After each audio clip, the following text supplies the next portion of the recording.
Hello, my name is Kamani Avant. I'm a freshman at Albany State University. I major in health and human performance.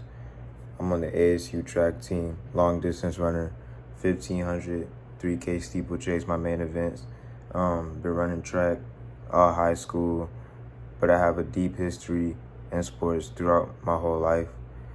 I wanted to talk about a reflection of myself now versus me when I was 15 years old, and the way that my thought process has changed over these years.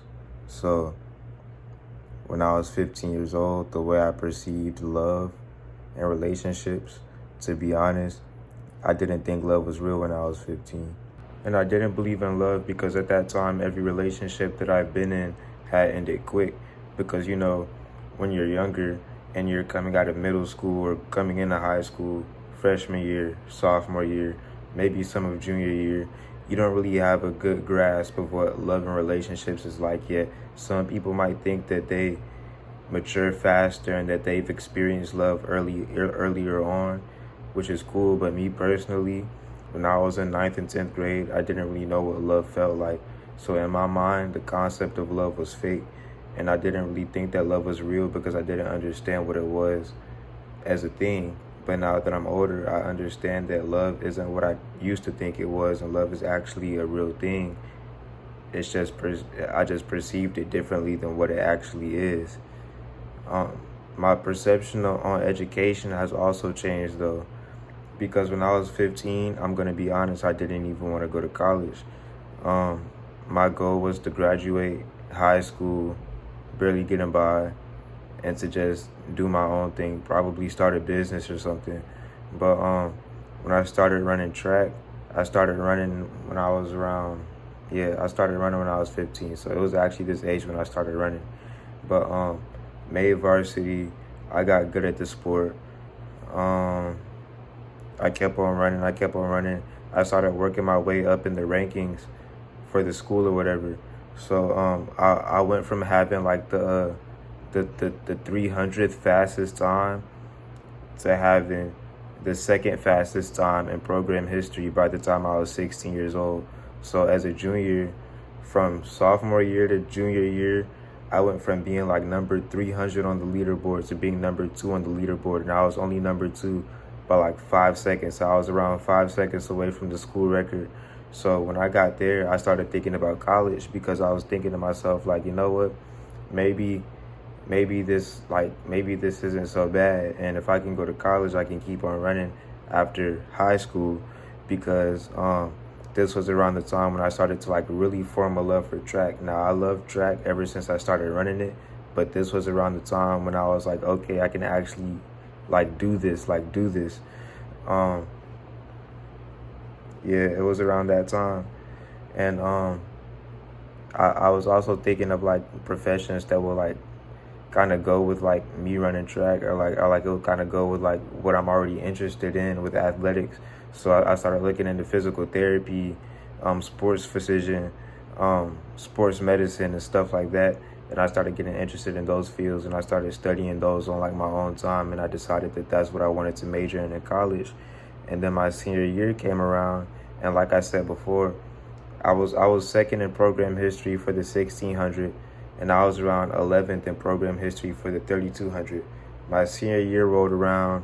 I was looking for like a college to go to.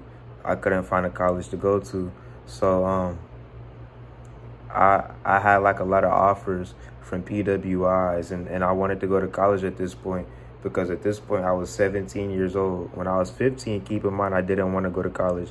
By the time I was 17 and I almost had records to my name, I wanted to go to college at that point. So at this point, I'm really locking in on my sport, really trying to get these offers to come in so I can like go to college and keep on running my races, keep on doing my sport. So keep on racing or whatever. I have a lot of offers from a lot of PWIs. Now, I don't have no problem with PWIs, but I prefer to go to HBCU, and my mom preferred for me to go to HBCU. And I also knew that HBCUs typically lack long distance runners in track and field and cross country. So I had a lot of offers from PWIs. I was about to commit to one, but I just kept on working. And then championship season rolled around my senior year. I ended up breaking the school record in the 1600, and I ended up breaking the school record in the 3200. So you got to keep in mind, I went from being 300 in program history to being number one in program history for both events in the past 3 years. And I feel like because I went through so much to get from there to where I am now, because that was the first time I was actually really good at something, to get from there to where I am now, that really made my thought process change. Because by the time I took both of those records and I was at the top of the podium, at the top of the leaderboard for school history, and I ran the fastest times that have ever been ran since like 2012. By the time I was there, I did not think how I used to think about education. Like by the time I was there, I wanted to go to college. I wanted to continue my education. I wanted to get a career in the fields of sports medicine and exercise science. So that's what propelled that. Something that also changed as I got older, my perception of family. When I was 15, I kind of felt like I didn't really need my family, but I kind of think that's normal because as a 15-year-old, you're going through your rebellious phase. So when I was 15, I was like, oh, I don't need to talk to my family. I don't need them. Like when I was 15, I thought that I would just be good at having friends or whatever. But as you get older and those friends start to leave, you start to realize that the only people that's like they're really going to be there is going to be your family. But that's if you have a healthy family, that is. Personal development is also something crucial. I've had a lot of personal development. I think most of my personal development actually came from athletics, because if I never started athletics, I don't know how developed I'd be now. But because I did athletics and because I'm still doing athletics, I feel like it really strengthens who I am as a person. Because the same way you train in the weight room, you also train yourself mentally, because sports is more than just physical training. I also feel like sports is discipline and sports is mental training as well. Challenges when I was 15, like insecurities and stuff, I'd say I faced a lot of physical insecurities and a lot of like emotional insecurities. The physical insecurities I faced when I was 15 was my body weight. I was always a pretty skinny person. So when I was 15, I used to always wear hoodies. Even if it was like 90 degrees outside, I would still be out in a hoodie. And there's a lot of kids that I know nowadays that still do that. Like it'll be hot and they'll wear hoodies. It's typically a thing among like young high schoolers from what I see. But the reason why I did that and the reason why I see other people do that is because they're ashamed of their weight. They don't like how skinny they look. Some people that don't like how fat they look, but for me, I didn't like how skinny I looked. But after I started running and I realized that the skinnier you are in long distance races, the less mass you have and the easier it'll be for you to move on the track and the faster your times will be, that's when I realized that me being skinny was actually a privilege, and me being skinny was actually a plus attribute to my athletic character. And once I realized that, as I got older, I got more happy and more in tune with like my body weight, because yeah, like the size that I am is nothing wrong with it. This is the size that broke 2 school records at my high school, and this is the size that's also going to break records at Albany State University as well. So I don't have a problem with it now, because anybody that says something about it now, they're just going to watch these records get broken and they're just going to be like, oh damn, I thought he needed more weight. Oh, I guess I was wrong. So yeah, motivating factors behind my behavior. I say my motivating factor is just me. Like it's a lot of like people that motivate me, but the main thing is me. Like I'm much more confident, much more cocky now than I used to be, but that's because I know what I'm capable of now.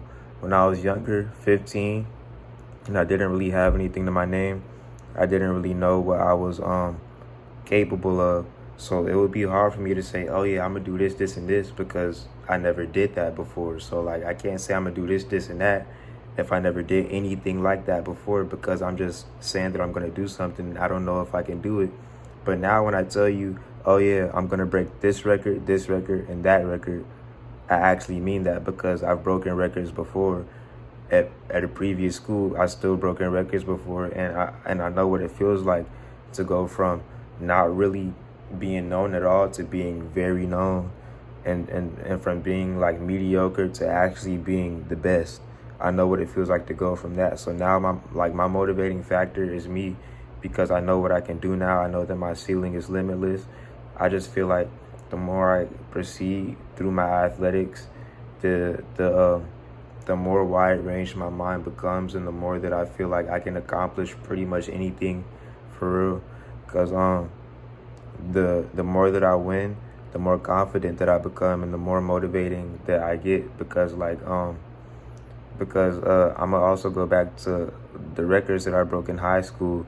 By the way, I know I keep bringing them up, but this is really a crucial part of my development or whatever. Back when I broke those records in high school, for literally the rest of the school year, when I would like get to class, like I would be so locked in on my work, because I knew I had to keep my grades up so I could stay eligible the rest of my senior season. But the main reason why I was so locked in on that was because I knew that I just broke those records, and I wanted to keep that streak up. So when I got to class, I would always be locked in on my work, because I knew that like I didn't want to like throw away my streak over some grades. And that's the mentality that I'm coming into college with, because even though I don't have records here, I'm trying to get records here like how I got at high school. So here, I'm locked in on my work from the get-go, because I already know how to take records. Now I just got to keep my grades afloat so I can take those records. And that's what motivates me. Basically, what motivates me is my previous achievements. Lessons I wish I had known, and mistakes I wish I had avoided. A mistake I wish I had avoided, and a lesson that I wish I had known. I wish that I knew that you can actually do anything that you put your mind to. And I know that sounds cliche or whatever, or like it sounds basic, but like literally like anything that you think you can do, if you actually like try for it, you can actually do it.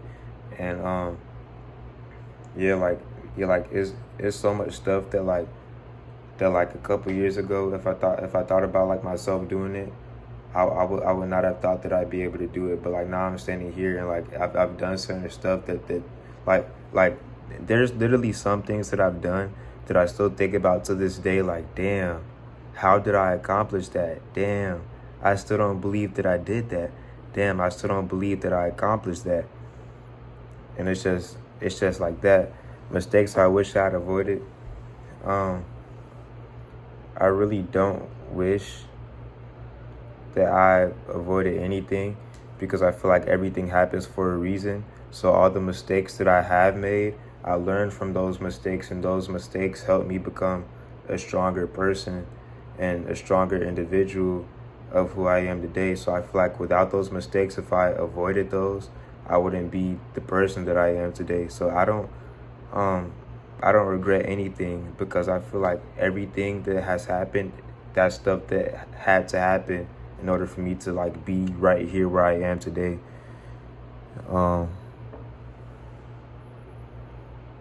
Yeah, that wraps this up. My name's Kamani Avant, Albany State University freshman, healthy human performance, track and field athlete, long distance. This is for the psychology course. Thank you for listening.